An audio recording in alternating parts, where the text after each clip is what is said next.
दोस्तों, नाइजीरिया के north west में एक सोकोटो स्टेट है। जैसे राज्य होते हैं, सोकोटो स्टेट के अंदर बमबारी करी क्रिसमस के दिन डोनाल्ड ट्रंप ने।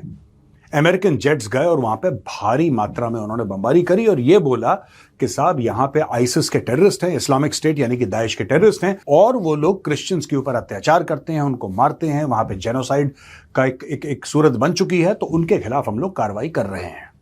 यह अपने आप में अच्छी बात है, इस्लामिक स्टेट के टेररिस्ट को मारना ये कोई बुरी बात नहीं है। लेकिन दोस्तों, दो तीन बातें इस ऑपरेशन के बारे में मैं आपको साफ तौर पे बताना चाहता हूं। एक और मामला है चाइना का विद द यूनाइटेड स्टेट्स, लेकिन एक दूसरे कॉन्टेक्स्ट में, not in the Nigeria context.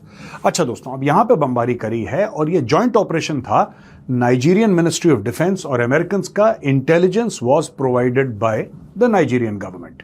Nigerian government ने ये बोला कि साहब वहां पे हैं, तो वहां पे जाके अमेरिकन फाइटर्स ने, अमेरिकन बॉम्बर्स ने वहां पे बम गिराए और उनको मार डाला। अब मैं आपको दो तीन चीजें बताता हूं, ये नोट्स हम लोगों ने बनाए दोस्तों। यहां पे बोला है कि साहब रिलीजियस परसिक्यूशन हो रहा है अगेंस्ट क्रिश्चियंस, और नाइजीरिया के फॉरेन मिनिस्टर जो हैं उनका नाम है यूसुफ माइतामा टुगर। इन्होंने बीबीसी को इंटरव्यू देते हुए यह बोला है कि यह एक जॉइंट ऑपरेशन था और हम लोग टेररिस्ट से लड़ रहे हैं और इसका किसी धर्म विशेष से कोई लेना देना नहीं है। नाइजीरिया में दोस्तों करीब मुस्लिम्स जो हैं वो 53% हैं और क्रिश्चियन जो हैं वो तकरीबन 45% हैं। इनके इलाके भी बटे हुए हैं। मुसलमान जो हैं वो नॉर्थ की ओर हैं और जो क्रिश्चियंस हैं वो साउथ की ओर हैं। अब ये डोनाल्ड ट्रंप ने किया क्यों? ये डोनाल्ड ट्रंप लगातार दर लगातार कहता चला आ रहा है कि साहब इन्होंने ईसाइयों के खिलाफ काम करा, ईसाइयों के खिलाफ काम। ये एक बात है, क्या ये ईसाइयों का मसीहा है? ये अचानक क्यों ऐसी बातें कर रहा है?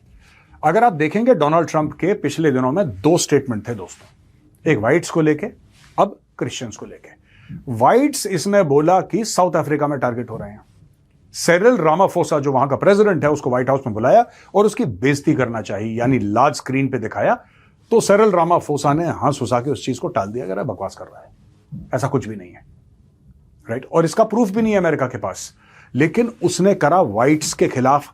अकॉर्डिंग टू डोनाल्ड ट्रंप जो जेनोसाइड हो रहा था कोट अनकोट, उसके खिलाफ उसने टाइट शाइट करा। ऐसा क्यों कर रहा है डोनाल्ड ट्रंप? फिर आप देखते हैं कि यहां पे यानी कि नाइजीरिया में बमबारी कर रहा है वो। ऐसा क्यों कर रहा है? दोस्तों, जो डोनाल्ड ट्रंप का कोर वोट बैंक है ना, वो व्हाइट क्रिश्चियंस का है। आप एक बात समझिए, डोनाल्ड ट्रंप के अनेकों फॉरेन पॉलिसी और डोमेस्टिक पॉलिसी फेलियर रहे हैं। डोनाल्ड ट्रंप ने ये बोला कि भाई अरबों डॉलर हमारे पास आ जाएंगे, और उसने यहां तक अनाउंस कर दिया, आ भी गए। Trillions of dollars have come into our treasury. सब झूठ, सब फ्रॉड। अब लोगों को धीरे धीरे यह पता लग रहा है कि ये तो सब झूठ है, ये तो सब फ्रॉड है। डोनाल्ड ट्रंप ने बोला 24 घंटे के अंदर रशिया यूक्रेन की लड़ाई खत्म कर दूंगा। चलती चली आ रही है, कोई उसकी बात नहीं समझ रहा, कोई उसकी बात नहीं पूछ रहा। He has failed there. Israel Hamas, he has failed there. ठीक है, बड़े बड़े फंक्शन में जाके बड़े बड़े साइन करना और शहबाज शरीफ जैसे गुलामों को यह बोलना कि चल बेटा खड़ा हो जा, तू मेरी तारीफ कर, ये सारी की सारी चीजें आप स्टेज मैनेज कर सकते हैं, लेकिन ग्राउंड पे सिचुएशन आप कैसे स्टेज मैनेज करेंगे? You can't do that. तो डोनाल्ड ट्रंप अब कोशिश कर रहा है, जब वो साउथ अफ्रीका को टारगेट करता है और बोलता है कि वहां पे गोरे मारे जा रहे हैं, तो अपने जो गोरे वोटर्स हैं जो व्हाइट हैं, उनको यह संदेश दे रहा है थ्रू हिज फॉरेन पॉलिसी। यह संदेश दे रहा है कि साहब I am looking out for the whites. मैं व्हाइट्स का मसीहा हूं, मैं गोरों का मसीहा हूं, और I am looking out for you, don't worry, I am with you. दुनिया में कहीं भी व्हाइट्स के साथ अगर कुछ भी ज्यादती होगी, मैं अपनी आवाज उठाऊंगा, और अगर कहीं ईसाइयों के साथ कुछ भी गड़बड़ होती है, तो मैं मिलिट्री एक्शन लूंगा, मैं अपनी मिलिट्री का इस्तेमाल करूंगा और उनको ठोक दूंगा। अच्छा, अब आप ये पूछेंगे कि मेजर साहब यही काम फिर इसने साउथ अफ्रीका में क्यों नहीं करा? Why didn't he do the same thing with south Africa? क्योंकि ये भी साउथ अफ्रीका में तो बोल रहा है ना कि गोरों के खिलाफ। प्रॉब्लम यह है दोस्तों कि एक साउथ अफ्रीका जो है ना, उसकी लीडरशिप ब्लैक है। आप व्हाइट्स को बचाने के लिए अगर आप ब्लैक्स के ऊपर बमबारी करोगे, क्योंकि कह रहा है ना कि व्हाइट्स को ब्लैक्स मार रहे हैं, अगर उनके ऊपर बमबारी करोगे तो फिर किसके ऊपर करोगे? Who are you targeting? Who specifically are you targeting? And this is very bad press, very very bad press in the United States. फिर लोग यूनाइटेड स्टेट्स में जो पीपल ऑफ कलर हैं, whether they are African American और other people, they will say कि यार तुम तो जाके वहां पे on the basis of skin colour you are killing people. तो ये इसके लिए पॉलिटिकली एक हॉट पोटैटो हो जाएगा। तो वहां पे उसने सिर्फ उसकी बेइज्जती करके जलील करने की कोशिश करी, वहीं पर मामला छोड़ दिया बढ़ करके। लेकिन जब नाइजीरिया की बात आती है तो वहां पे चाहे क्रिश्चियन हो चाहे मुस्लिम हो, हैं तो सारे के सारे ब्लैक। और दूसरी बात है, यहां पे एक्सटर्नल अफेयर्स मिनिस्टर जो खुद एक मुस्लिम है वो कह रहा है कि मारो इनको। इसने नाइजीरिया ढूंढा, नाइजीरिया को कुछ प्रॉमिस करी, वहां पे एक एक्शन दिखाया। दोस्तों आप एक बात समझ लीजिए कि ये जो डोनाल्ड ट्रंप कर रहा है अपने core voter base in the United states of America, white Christians के लिए कर रहा है। अच्छा, वहां पे चाइना ने ये अपसेट होकर, आपको पता है कि 10 अरब डॉलर के हथियार बोल दिए थे डोनाल्ड ट्रंप ने कि हम ताइवान को सप्लाई करेंगे। अब मैं आपको बताता हूं उसमें क्या क्या है। We have discussed this before but just to give you an idea.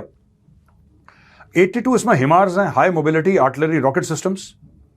इसमें 420 एटाकैम्स हैं, यानी कि आर्मी टैक्टिकल मिसाइल सिस्टम्स। इसमें HIMARS ATACMS portion valued at 4 billion. 60 self propelled howitzers हैं, ड्रोन्स हैं more than 1 billion, military software valued at over 1 billion, Javelin and टो anti tank missiles 700 million की, helicopter spare parts $96 million, Harpoon missile refurbishment kits worth 91 million. तो दोस्तों Donald Trump ने तकरीबन 11 अरब dollar का माल जो है ताइवान को बेच दिया कि चाइना के खिलाफ, क्योंकि किसके खिलाफ करेगा वो, चाइना के खिलाफ करेगा। तो he sold $11 billion worth of arms to Taiwan. अब इससे चाइना हो गया गुस्सा। चाइना ने बोला कि यार हम, ताइवान तो हमारा हिस्सा है, हम तो ताइवान को टेक ओवर करने के चक्कर में हैं, Taiwan is part of China, one China policy, आप उल्टा आर्म कर रहे हो। तो फिर आनन फानन में आके चाइना ने सैंक्शंस लगा दिए 20 अमेरिकन कंपनीज के ऊपर, जिसमें नॉर्थरोप ग्रुमन सिस्टम्स कॉर्पोरेशन है दोस्तों, इसमें है L3 Harris maritime systems, Boeing, ये जो जितनी भी कंपनी है ये वेपन मैन्युफैक्चरिंग कंपनीज है। इसके ऊपर चाइना ने बैन लगाया है। इसके ऊपर ये लार्जली सिंबॉलिक है, क्योंकि चाइना अमेरिकन वेपन्स तो खरीदता नहीं है। तो अगर उसके ऊपर बैन लगा भी देता है तो इनको 2 रुपए का फर्क नहीं पड़ता, because China makes his own weapons, China does not buy American weapons, and even if China wants to buy American weapons, America will not sell China its weapons, क्योंकि दुश्मन तो वही है ना यार, एक दूसरे के दुश्मनों में आपस में थोड़ा ना हथियार की खरीद फरोख्त होती है। तो यहां पे चाइना ने एक सिंबॉलिक स्टेप लिया है कि हम तुम्हारे बोइंग को और नॉर्थरोप ग्रुमन को, ये सारी कंपनियों को हम बैन करते हैं, हम उनके ऊपर बैन लगाते हैं। बैन तो उस पर लगाते हो ना कि हम बैन लगाते हैं, हम कल से खरीदेंगे नहीं, खरीद तो तुम पहले भी नहीं रहते, तुम खरीद भी नहीं सकते और वो तुम्हें बेचेंगे नहीं। तो ये बैन लगाना सिंबॉलिक है। डोनाल्ड ट्रंप ने जो हिट करा है दोस्तों, एक्चुअली डोनाल्ड ट्रंप ने जो हिट करा है वो ताइवान को लेकर चाइना को बहुत ज्यादा हिट करा है। और चाइना का जो रिस्पॉन्स आया है इस बार, वेरी सरप्राइजिंगली बड़ा फीका सा रिस्पॉन्स आया है, जिसको कहते हैं दोस्तों बड़ा एक ल्यूकवार्म टाइप का रिस्पॉन्स चाइना का आया है इस पूरे मसले को लेके, पूरे मामले को लेके। तो किस तरीके से ये लोग आगे, इनको क्या will they get emboldened to supply more weapons to Taiwan. तो दोस्तों ये जो अमेरिका ने करा, तो इसमें रिस्पॉन्स जो चाइना का आया बड़ा ही ल्यूकवार्म टाइप का था, बड़ा गुनगुना टाइप का। क्या इससे हिम्मत यूरोप की बढ़ेगी? क्या इससे हिम्मत और देशों की बढ़ेगी जिनको चाइना से खतरा है, जो कहते हैं ठीक है साहब, जो चाइना का दुश्मन है चलो उसको और मजबूत करते हैं, इससे चाइना कॉम्प्रोमाइज होगा? क्या इसकी शुरुआत है? आने वाला वक्त बताएगा।